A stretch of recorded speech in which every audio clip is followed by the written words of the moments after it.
এশারের নামাজের আগেও পরে বলেও দুইটি কাজ করবেন না। যদি করেন তাহলে আপনার জীবনে কখনো আয় এবং উন্নতি হবে না। আল্লাহ রাসূল সাল্লাল্লাহু আলাইহি ওয়াসাল্লাম তিনি হাদিসের বর্ণনায় বলেছেন, এশারের নামাজের আগে এবং পরে এই দুইটি কাজ করা যাবে না।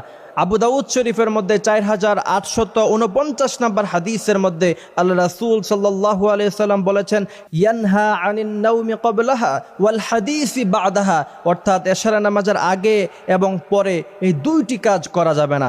যদি করেন তাহলে আপনার সংসারে কখনো আয় এবং উন্নতি হবে না। আমার ভাইয়েরা, সেই বিষয়টি হচ্ছে আল্লাহ রাসূল সাল্লাল্লাহু আলাইহি ওয়াসাল্লাম বলেছেন, কেউ যাতে মাগরিবের পরপরই এশারের নামাজের আগে যাতে কেউ কখনো ভুলেও যাতে ঘুমিয়ে না যায়। যদি সে ঘুমিয়ে যায় আর তার নামাজ যদি মিস হয়ে যায় তাহলে তার সংসারে কখনো আয় এবং উন্নতি হবে না। আল্লাহ রাসূল সাল্লাল্লাহু আলাইহি ওয়াসাল্লাম নিষেধ করেছেন, গ্রামে এবং গঞ্জে দেখা যায় মাগরিবের পরপরই মানুষ ঘুমিয়ে ফেলে, কারণ সারাদিন অনেক কাজ